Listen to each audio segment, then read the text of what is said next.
मित्रों, हमारे सभी प्रिय दर्शकों को सभी को जय श्री सीताराम। आज हम बात करेंगे राम जी ने शबरी माता को जो अपनी नवधा भक्ति बताई थी उसी के बारे में। नवधा भक्ति क्या है और इसमें क्या करना होगा। तो पहले तो मैं आपको बता दूं, वैसे तो आप शबरी माता को सभी जानते होंगे कि शबरी माता ने राम नाम जप कर उनका इंतज़ार किया है। मैं आपको थोड़ी पहले शबरी जी की बात बता देता हूँ, उसके बाद हम आगे नवधा भक्ति जानेंगे।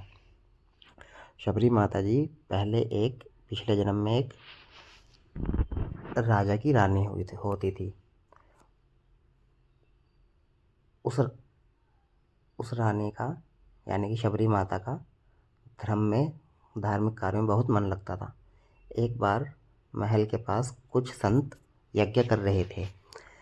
शबरी ने देखा, शबरी वहाँ चली गई और जब आई वापस तो राजा गुस्सा करने लगे।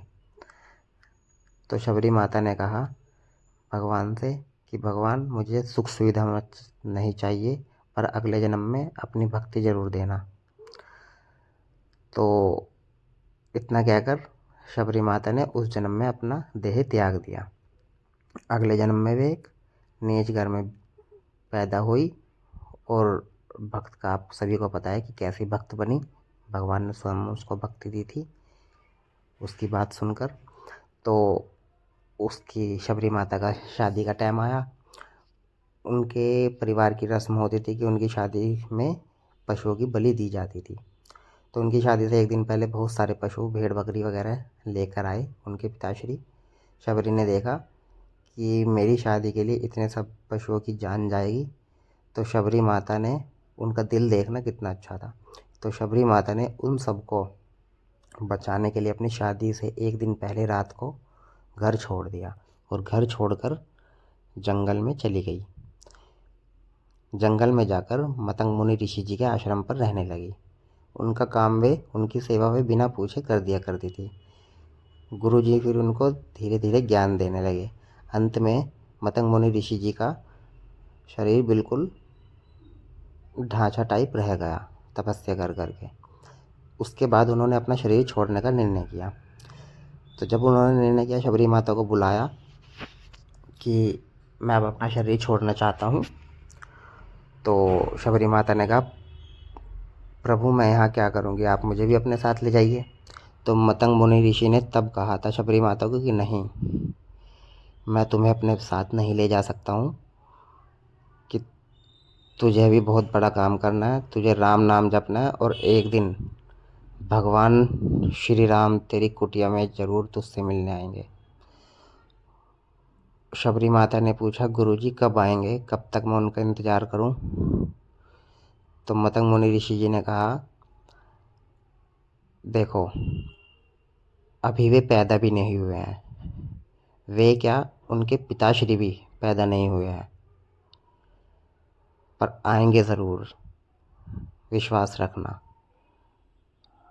इसके बाद मतंग मुनि अपना शरीर त्याग कर भगवत धाम चले गए।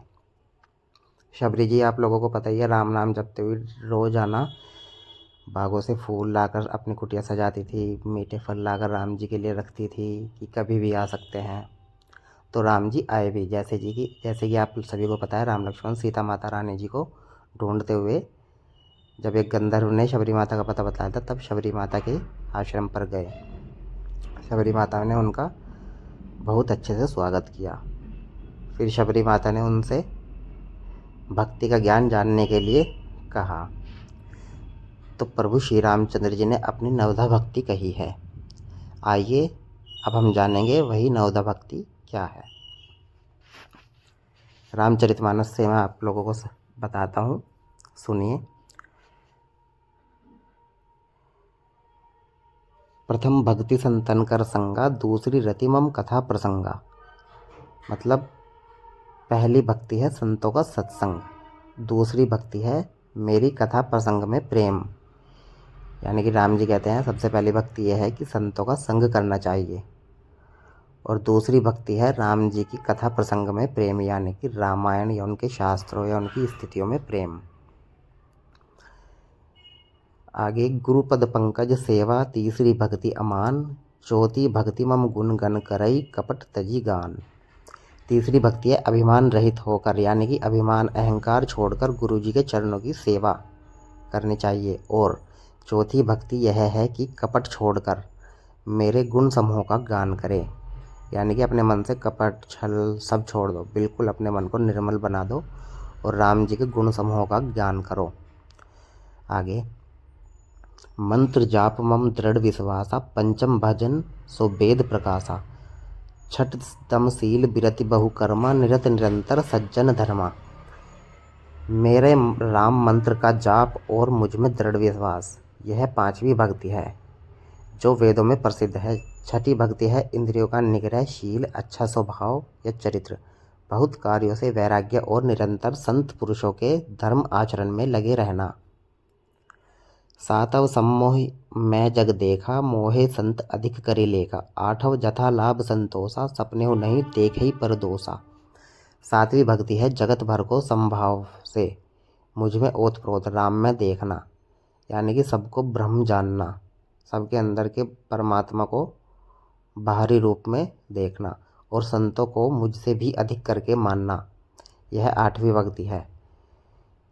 जो कुछ मिल जाए उसी में संतोष करना और स्वप्न में भी पराये दोषों को न देखना, मतलब कि हम आप चाहे अमीर हो या गरीब हो, हमेशा संतोष रखना चाहिए। संतोष ही सबसे बड़ा धन है, संतोष ही सबसे बड़ी खुशी है। बिना संतोष के करोड़ों अरबों रुपये होने से भी कोई फ़ायदा नहीं है, कभी भी शांति नहीं मिल सकती।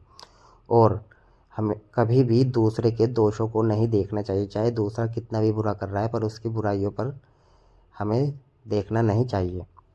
नवम सरल सब सन छलनी हीना, मम भरोस ही हर्ष नदीना, नव महु एकौ जिनके होई, नारी पुरुष चराचर सब कोई।